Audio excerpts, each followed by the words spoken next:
আজিৰ ক্লাছটোত সলিউশনছবিলাকৰ কনচেন্ট্ৰেশ্যন কেনেকৈ এক্সপ্ৰেছ কৰিব পাৰি সেইটোৰ ওপৰত পঢ়াম। কেমিকেল ৰিয়েকশ্যনছবিলাক প্ৰায় সলিউশনত হয়, তাৰমানে তাত মিক্সচাৰ থাকিব। অ'কে, এই সলিউশন মানে হৈছে এটা হোমোজেনাছ মিক্সচাৰ। এই মিক্সচাৰটো এতিয়া গেছিয়াছ বা লিকুইড বা সলিডো হ'ব পাৰে, ঠিক আছে। মুঠৰ ওপৰত ইয়াত দুটা বা তাতকৈ বেছি কম্পনেণ্টৰ মিক্সচাৰ এটা থাকিব লাগিব, ঠিক। এতিয়া এনেকুৱা এটা সলিউশনত কোনোবা এটা কম্পনেণ্টৰ কিমান এমাউণ্ট আছে সেইটো জানিবৰ কাৰণে আমি এই কনচেন্ট্ৰেশ্যনৰ ওপৰত ভালকৈ আইডিয়া এটা ল'ব লাগিব, ঠিক আছে। এতিয়া কনচেন্ট্ৰেশ্যন বুলি ক'লে আমি বুজিম যে গোটেই সলিউশনটোৰ টোটেল এমাউণ্টৰ কম্পেৰিজনত কোনোবা এটা কম্পনেণ্টৰ কিমান এমাউণ্ট প্ৰেজেণ্ট আছে। তাৰমানে আমি যদি ইয়াক ফৰ্মুলা হিচাপে লিখোঁ তেতিয়াহ'লে আমি লিখিব পাৰোঁ amount of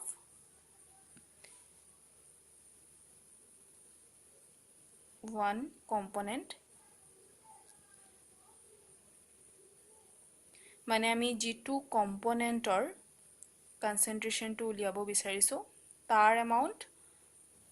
divided by total amount of the solution, ঠিক আছে। এতিয়া এই ফৰ্মুলাটোৰ পৰা আমি গম পাম যে সলিউশনটোৰ টোটেল এমাউণ্টত কোনোবা এটা কম্পনেণ্টৰ কিমান এমাউণ্ট প্ৰেজেণ্ট আছে, তাৰমানে সেই কম্পনেণ্টটোৰ কনচেন্ট্ৰেশ্যনটো ঘনত্বটো কিমান হয়। অ'কে, এতিয়া এই এমাউণ্টবিলাক ইয়াত যে এমাউণ্ট লিখা আছে এই এমাউণ্টবিলাক সেই কম্পনেণ্টটোৰ বা সলিউশনটোৰ মাছ হ'ব পাৰে, ঠিক আছে। ইয়াত যদি মই মাছ লিখি দিওঁ, এমাউণ্টটোক আমি মাছেৰেতে বুজাব পাৰোঁ, মাছ অফ that component,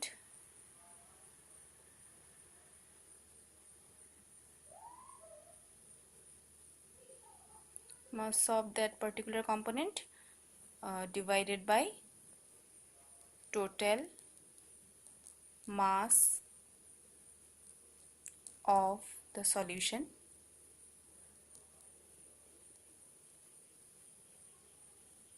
আৰু ইয়াক যদি 100ৰে মাল্টিপ্লাই কৰি দিওঁ, অ'কে, 100ৰে যদি আমি মাল্টিপ্লাই কৰি দিওঁ তেতিয়া আমি এটা পাৰ্চেণ্টেজ পাই যাম। কিহৰ পাৰ্চেণ্টেজ পাম? আমি সেই কম্পনেণ্টটোৰ মাছৰ পাৰ্চেণ্টেজ পাম, মানে সলিউশনটোৰ টোটেল মাছত কোনোবা এটা কম্পনেণ্টৰ মাছ কিমান আছে মাল্টিপ্লাইড বাই 100 কৰা আছে, তাৰ মানে আমি টোটেলটোক যদি 100 বুলি ধৰোঁ তেতিয়া মাছটো কিমান হ'ব, পাৰ্চেণ্টেজত বস্তুটো উলিওৱা হৈছে। টোটেল মাছটোৰে ফাৰ্ষ্ট ডিভাইড কৰিব লাগিব, তাৰপিছত 100ৰে মাল্টিপ্লাই কৰিব লাগিব। ইয়াৰ মিনিংটো হ'ল যে 100 গ্ৰাম সলিউশনত কম্পনেণ্টৰ কিমান গ্ৰাম প্ৰেজেণ্ট আছে। এনেকৈ আমি কনচেন্ট্ৰেশ্যন এটাক এক্সপ্ৰেছ কৰিব পাৰোঁ, আৰু ইয়াক কোৱা হয় মাছ পাৰ্চেণ্টেজ। বুজি পাইছানে? মাছ পাৰ্চেণ্টেজ মানে হৈছে mass of any component per 100 gram of the solution. Okay, এতিয়া সাপোজ কোনোবা এটা সলিউশনত দুটা কম্পনেণ্ট আছে এ আৰু বি,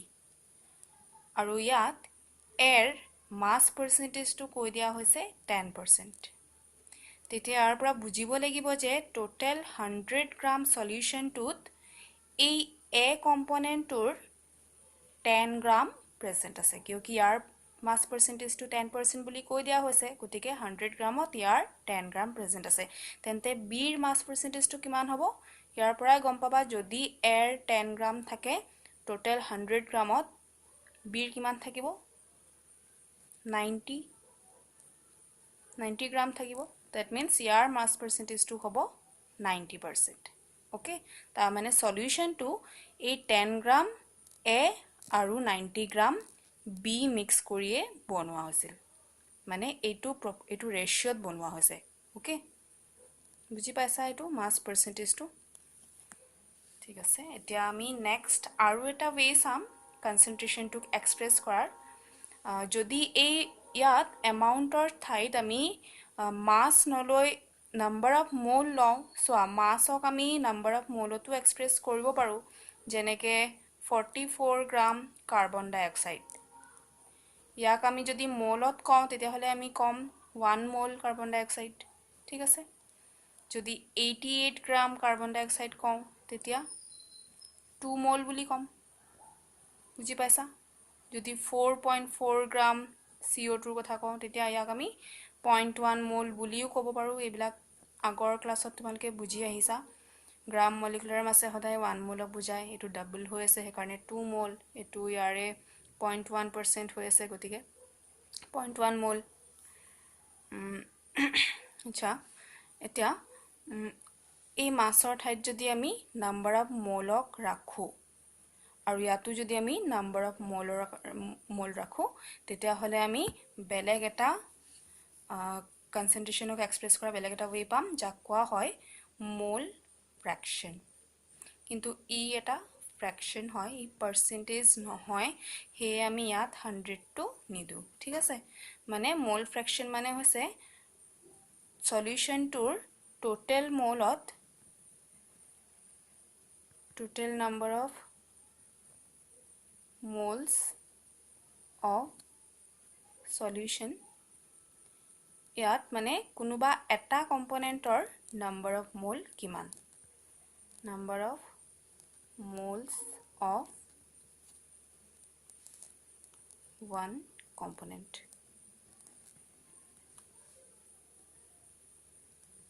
বুজি পানা ইয়াত 100 মাল্টিপ্লাই নকৰো কাৰণ এটো এটা ভগ্নাংক এটা ফ্ৰেকশনকে বুজাইছে এটো মোল পাৰ্চেন্টেজ নহয় ওকে এটা अगेन যদি আমি এটা সলিউশন লও এটা মিক্সচাৰ লও দুটা কম্পোনেন্টৰ সলিউশন এটা মিনিমাম দুটা কম্পোনেন্ট হবই পাৰে হবই লাগিব ইয়াতকে বেছিও আমি লিখিব পাৰো কম্পোনেন্ট তেতিয়া ইয়াত এই মিক্সচাৰটোত এৰ কিবা এটা নাম্বাৰ অফ মোল থাকিব যাক আমি n এৰে বুজাইছো এই n টোৱে নাম্বাৰ অফ মোলক বুজায় আৰু b ৰ নাম্বাৰ অফ মোলক যদি n b ৰে বুজাও তেতিয়া এৰ মোল ফ্ৰেকশনটো কেনেকৈ আমি লিখিম so xa means mole fraction of a is equal to ওপৰত ইয়াৰ নিজৰ নাম্বাৰ অফ মোল আৰু তলত টোটাল নাম্বাৰ অফ মোল মানে na + nb ইয়াত যদি আৰু এটা কম্পোনেন্ট থাকিলে হেতেন c তেতিয়া আমি ইয়াত n number of mole of c ও ইয়াক এড কৰিব লগা হলতেন যিমানটা থাকিব সবৰে টোটাল নাম্বাৰ অফ মোল টো তলত থবা আৰু ওপৰত যাৰ কাৰণে উলিয়াই আছে তাৰ নাম্বাৰ অফ মোল ওকে এই বস্তুটোৱে মোল ফ্ৰেকশন অফ এক বুজাব তাৰ পিছত mole fraction of b is equal to number of mole of b divided by total number of moles present in the solution এটো হৈ যাব ওকে ইয়াত যেহেতু দুটাই কম্পোনেন্ট আছে সেইকাৰণে তলত অকল দুটাৰে নাম্বাৰ অফ মোল আহি আছে এটা সোৱা যদি xa আৰু xb ক আমি এড কৰি দিও এই দুটাক তেতিয়া আমি 1 পাম equal to 1 এই দুটা বস্তুক এড কৰি চাব পৰা 1 এ পাবা মানে কোনোবা এটা সলিউশনত যিমান কিটা কম্পোনেন্ট থাকিব সবৰে মোল ফ্ৰেকশনস বিলাক যেতিয়া এড কৰিবা সদায় 1 এ পাবা ওকে ইনো ফ্ৰেকশনস বিলাকক এড কৰিলে আমি সদায় 1 এ পাও ঠিক আছে এটো বুজি পাইছা গতিকে এটাৰ মোল ফ্ৰেকশন যদি জানা বেলেগ এটা যেটো বাকি থাকি যাব কম্পোনেন্ট তাৰ মোল ফ্ৰেকশনটো আমি 1 ৰ পৰা আগৰটোক মাইনাস কৰি দিলে সাবট্ৰেক্ট কৰি দিলে পাই যাম বা এনেকে ফৰ্মুলা ইউজ কৰিও উলিয়াব পাৰিম ঠিক আছে এটা এটা एग्जांपल সো suppose 176 গ্ৰাম কাৰ্বন ডাই অক্সাইড আৰু 108 গ্ৰাম ওয়াটাৰ মিক্স কৰি এটা সলিউশন ফৰ্ম কৰা হল ঠিক আছে এটো ইয়াত ডিসলভ কৰি দিয়া হল এতিয়া ইয়াত এই মিক্সচাৰটোত কাৰ্বন ডাই অক্সাইডৰ মোল ফ্ৰেকশন কিমান আৰু ওয়াটাৰৰ মোল ফ্ৰেকশন কিমান হেতু উলিয়াব লাগে ঠিক আছে কোৱেশ্চনটো বুজি পাইছা কেনেকৈ কৰিবা প্ৰথমতে যেহেতু ইয়াত মাস দিয়া আছে আৰু আমি মোল ফ্ৰেকশন হে উলিয়াব লাগিব তাৰ মানে আমাক নাম্বাৰ অফ মোল লাগিব প্ৰথমতে এই মাস বিলাকক নাম্বাৰ অফ মোললে কনভাৰ্ট কৰি লবা মোল ফ্ৰেকশন অফ ওৱান কম্পনেণ্ট কোন হয় এইটো কাৰ্বন ডাই অক্সাইড হয় গতিকে তাৰ নামটোৱে লিখি দিছোঁ এ লিখা নাই ইকুৱেল টু ইয়াৰ মাছ কিমান আছে 176 divided by its gram molecular mass 44 এটো ডিভাইড কৰিলে 4 পাবা ঠিক তেনেকে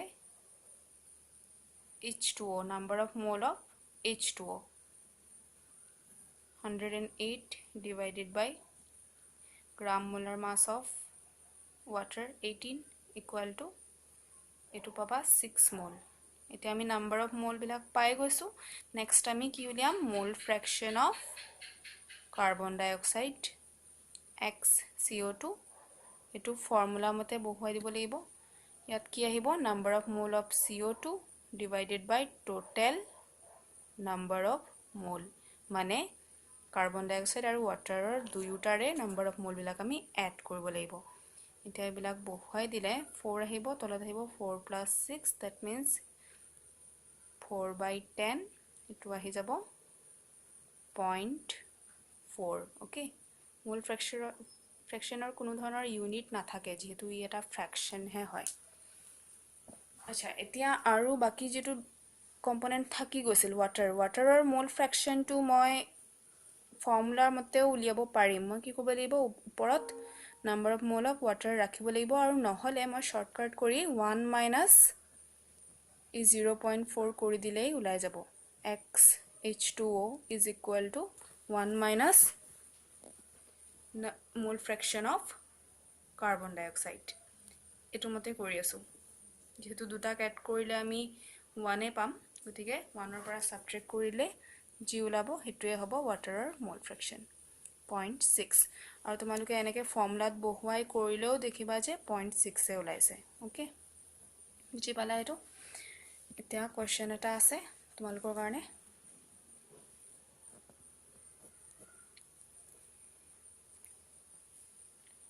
30 গ্ৰাম বেঞ্জিনৰ ফৰ্মুলাটো লিখি দিছো মই ইয়াত C6H6 এটো বেঞ্জিনৰ ফৰ্মুলা কাৰ্বন 6টা আৰু হাইড্ৰোজেন 6টা আৰু 70 গ্ৰাম কাৰ্বন টেট্ৰাক্লোৰাইড CCl4 মানে ইয়াত কাৰ্বন এটা আছে আৰু 4টা ক্লোৰিন আছে ওকে এটা কাৰ্বন আৰু 4টা ক্লোৰিন কাৰ্বন টেট্ৰাক্লোৰাইড বুলি কয় এই দুটা মিক্স কৰি সলিউশন এটা ফৰ্ম কৰা হৈছে ইয়াত বেঞ্জিনৰ মোল ফ্ৰেকশন কিমান মোল ফ্ৰেকশন of benzene এটো বস্তু তোমালকে উলিয়াব লাগিব যেহেতু তোমালকৰ গ্ৰাম মলিকুলাৰ মাছ বিলাক লাগিব হেই মই ফৰ্মুলা বিলাক ইয়াতে লিখি দিছো এটো নিজে সলভ কৰি চাবা মোল ফ্ৰেকশনটো কিমান হয় আৰু ঠিক আছে এটা কনসেন্ট্ৰেচন এক্সপ্ৰেছ কৰাৰ আৰু বেলেগ কিছুমান ওয়েও আছে যেনেকৈ মলাৰিটি হেবিলাক আমি নেক্সট ক্লাছত ডিসকাস কৰিলাম ওকে